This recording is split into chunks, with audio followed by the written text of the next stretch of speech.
का शासक बनता है। कृष्णदेव राय, जिसका शासनकाल होगा 1509 से 1529। कृष्णदेव राय विजयनगर साम्राज्य का सबसे प्रतापी शासक था। इसके शासनकाल में विजयनगर साम्राज्य अपने ऐश्वर्य के चरमोत्कर्ष पर पहुंच गया था। मतलब कि इसके शासनकाल में विजयनगर साम्राज्य जो है काफी धन धान्य से परिपूर्ण था। मतलब कि इसके शासनकाल में विजयनगर साम्राज्य में सारी सुख सुविधाएं उपलब्ध थी, जनता खुश थी। इस कारण से क्या कहा जा रहा है कि इसके शासनकाल में विजयनगर साम्राज्य अपने चरमोत्कर्ष पर पहुंच गया। देखते हैं कृष्णदेव राय के विषय में। कृष्णदेव राय जो कि वीर नरसिंह का अनुज था, उसका भाई था। इसकी उपाधियां देख लेते हैं हम पहले। आंध्र भोज अथवा अभिनव भोज, इसको जो है आंध्र पितामह भी कहा जाता है। उसके बाद है यवन राज स्थापनाचार्य, ये दोनों एक ही है, यवन राज स्थापनाचार्य। देखिए आंध्र भोज अभिनव भोज इसको क्यों कहा गया, क्योंकि ये जो है बहुत अधिक विद्वान था, विद्वानों का सम्मान करता था। अपने यहाँ जो है बहुत सारे मतलब जो विद्वान थे, जो साहित्यकार थे, तेलुगु साहित्य के जो कवि थे, उनको संरक्षण दे रखा था। इस कारण से जो है इसको आंध्र भोज अथवा अभिनव भोज कहा गया। अगला हम देखते हैं संपूर्ण बहमनी साम्राज्य पर विजय प्राप्त किया। देखिए कृष्णदेव राय ने अपने जितने भी शत्रु थे, देखिए विजयनगर साम्राज्य का शत्रु कौन था, एक तो बहमनी साम्राज्य, दूसरा ओडिशा का शासक और जो आसपास के जो भी राज्य रहे होंगे उनसे जो है विजयनगर साम्राज्य की बनती नहीं थी, तो लड़ाइयां अक्सर होती रहती थी। और इस समय तक जो है बहमनी साम्राज्य, जिसको हमने देखा था विजयनगर साम्राज्य के साथ ही उसका स्थापना हुआ था दक्षिण भारत में, तो इस समय तक जो है बहमनी साम्राज्य टूट गया था। मतलब कि उसमें विभाजन हो गया था और बहमनी साम्राज्य जो है टूट करके 5 भागों में बंट गया था, जिसमें थे अहमदनगर, बीजापुर, बीदर, बरार और गोलकुंडा। मतलब कि बहमनी साम्राज्य के अंतर्गत जो है ये 5 राज्य स्थापित हो गए और ये जो है अपने राज्य के विस्तार के लिए एक दूसरे के ऊपर तो आक्रमण करते ही थे और साथ ही साथ जो है विजयनगर के ऊपर भी आक्रमण करते थे ये 5 राज्य। तो कृष्णदेव राय ने जो है बहमनी साम्राज्य के इन 5 राज्यों से युद्ध किया और उनको जो है पराजित किया। मतलब कि कृष्णदेव राय ने अपने सभी शत्रुओं पर विजय प्राप्त की। उसके बाद ओडिशा के गजपति शासक प्रताप रुद्रदेव पर विजय। देखिए मैंने बताया कि जो ओडिशा है वो भी विजयनगर साम्राज्य का शत्रु था, तो ओडिशा का शासक था उस समय गजपति शासक प्रताप रुद्रदेव। तो ये जो कृष्णदेव राय था इसने जो है ओडिशा के शासक प्रताप रुद्रदेव को 4 बार युद्ध में पराजित किया। 4 बार, चारों बार जो है ओडिशा का शासक पराजित हुआ। चौथी बार जो है ओडिशा का जो शासक था वो बिल्कुल हार गया कि अब जो है मुझसे नहीं होगा, और उसने जो है कृष्णदेव राय के समक्ष संधि की पेशकश रखी कि अब जो है मैं संधि करूंगा तुमसे, और बदले में अपनी पुत्री का विवाह कृष्णदेव राय से कर देता है। कौन? ये जो गजपति शासक प्रताप रुद्रदेव। मतलब कि उसने जो है इससे लड़ने से अच्छा इसको अपना रिश्तेदार बना लो, अपना दामाद बना लो, उसी में बेहतरी है। याद रखेंगे ओडिशा के शासक को परास्त किया, बहमनी साम्राज्य के जितने भी राज्य थे सबको परास्त किया और उसके जितने भी शत्रु थे आसपास उन सब पर जो है उसने विजय प्राप्त की। तो इस प्रकार कृष्णदेव राय ने अपने सभी शत्रुओं को परास्त करके अपने पराक्रम का परिचय दिया कि मैं बहुत ही अधिक पराक्रमी हूं, शक्तिशाली हूं। तो सभी जो उसके शत्रु थे उससे डरने लगे थे और ये सब जो है उसने 1520 तक कर लिया। मतलब कि 1520 तक जो है कृष्णदेव राय ने अपने सभी शत्रुओं को परास्त कर लिया था। देखिए 1509 में शासक बना और 1520 तक जो है अपने सभी शत्रुओं को उसने शांत कर दिया, मतलब कि हरा दिया। उसके बाद अगला हम देखते हैं अल्बुकर्क से मित्रता। अल्बुकर्क कौन था?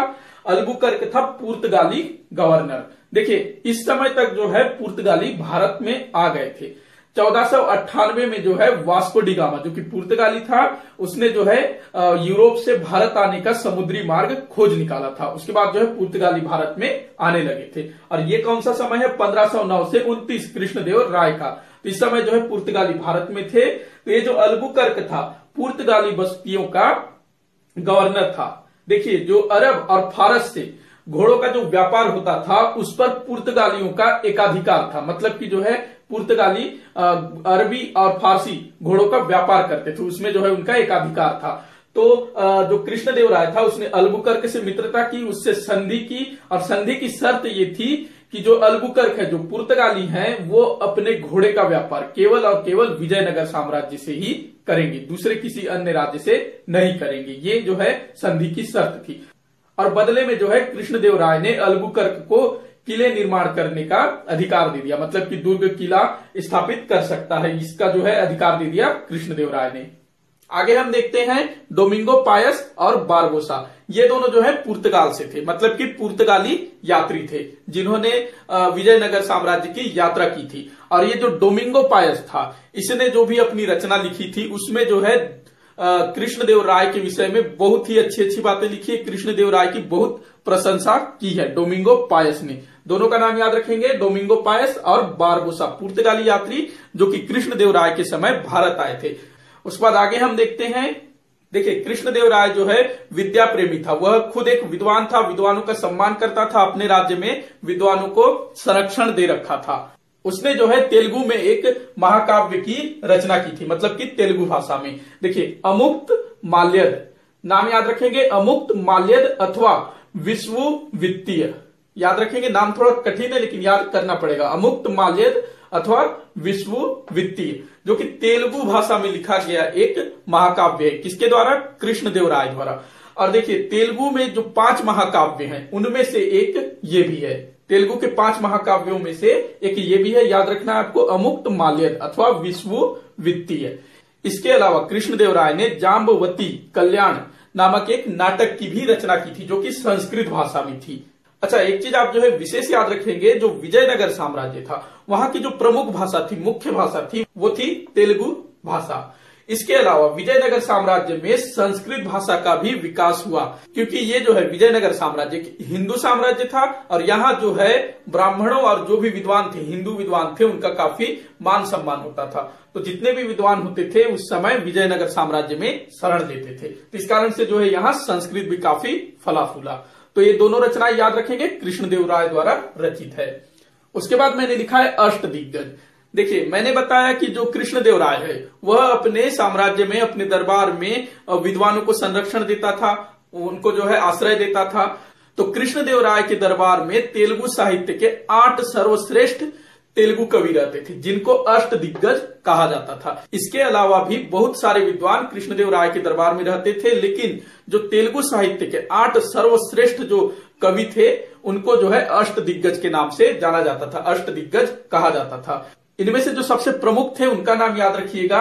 इनमें से जो सबसे प्रमुख थे अलसानी पेद्दन, ये मतलब अष्टदिग्गज में से एक थे। इनकी रचना याद रखिएगा, स्वारोचिस संभव, स्वारोचिस संभव अथवा जो है मनुचरित, दोनों एक ही है, स्वारोचिस संभव अथवा मनुचरित। इसके अलावा इनकी एक और दूसरी रचना है जो काफी प्रसिद्ध है, हरि कथा सार। किनका? अलसानी पेद्दन, जो कि अष्टदिग्गजों में जो है सर्व प्रमुख थे, सर्वश्रेष्ठ थे अष्टदिग्गजों में, 8 तेलुगु कवियों में। उसके बाद याद रखना है आपको तेनाली रामकृष्ण, जिनको तेनाली रामा भी कहा जाता है, तेनाली रामकृष्ण। इनकी रचना याद रखना है पांडुरंग महात्म्य, पांडुरंग महात्म्य याद रखेंगे। और ये जो पांडुरंग महात्म्य है ये तेलुगु के 5 महाकाव्यों में से एक है। एक हमने देखा था ये जो अमुक्त माल्यद है, ये भी तेलुगु के 5 महाकाव्यों में से एक है। ठीक उसी प्रकार से पांडु महात्म्य भी तेलुगु के 5 महाकाव्यों में से एक है। तेनाली रामा, जो कि जैसे अकबर के दरबार में नवरत्न थे उनमें से एक था बीरबल, बिल्कुल उसी प्रकार का था तेनाली रामकृष्ण, जिनको तेनाली रामा भी कहा जाता है। काफी विद्वान थे ये। सब टीवी पर एक शो आता है तेनाली रामा करके, उसमें जो है इन्हीं कृष्णदेवराय और तेनाली रामा के विषय में दिखाया जा रहा है, आप देख सकते हैं। इसके अलावा इन दोनों के अलावा जो अष्टदिग्गज में बाकी जो 6 कवि थे उतना इंपॉर्टेंट नहीं है, उनके नाम काफी कठिन है, इसलिए मैंने नहीं लिया। जो 2 महत्वपूर्ण थे उनको मैं बता रहा हूं। उसके बाद हम देखते हैं अगला, नागलपुल नामक नगर बसाया। तो कृष्णदेवराय ने नागलपुल नामक नगर बसाया। आगे देखते हैं हजारा देवी व विठल स्वामी मंदिर का निर्माण करवाया। याद रखेंगे कृष्णदेवराय द्वारा हजारा देवी और विठल स्वामी मंदिर का निर्माण करवाया गया। आखिरी मैंने लिखा है तुजुक ए बाबरी, तुजुक ए बाबरी, जिसकी रचना की थी बाबर ने। ये जो है एक आत्मकथा है, किसने लिखी थी? बाबर। बाबर कौन था? मुगल वंश का संस्थापक, जिसने 1526 में भारत में मुगल वंश की स्थापना की थी, बाबर। इसने जो है अपनी आत्मकथा लिखी तुजुक ए बाबरी अथवा बाबर नामा। इसको मैंने यहां क्यों लिया है? तो देखिए बाबर जो कि खुद एक प्रतापी शासक था, इसने जो है भारत में आक्रमण किया, यहाँ के शासकों को परास्त करके मुगल वंश की स्थापना की। इसने जो है अपनी आत्मकथा तुजुके बाबरी में ये जो कृष्णदेवराय है, क्योंकि जो कृष्णदेवराय है बाबर का समकालीन था। मैंने बताया बाबर ने मुगल वंश की स्थापना कब की, 1526 में, और कृष्णदेवराय का समय कब है, 1509 से 1529 में। तो बाबर लिखता है कि कृष्णदेवराय बहुत ही प्रतापी शासक है भारत में, ऐसा लिखता है। याद रखेंगे, तुजुके बाबरी में कृष्णदेवराय का उल्लेख किया गया है बाबर द्वारा। बाबर ने जो है तुजुके बाबरी में कृष्णदेवराय के अलावा राणा सांगा को भी महाप्रतापी शासक बताया है। कृष्णदेवराय की मृत्यु हो जाती है 1529 में। उसके बाद जो है अच्युत देव विजयनगर साम्राज्य का शासक बनता है। अच्युत देव जो कि 1529 से 15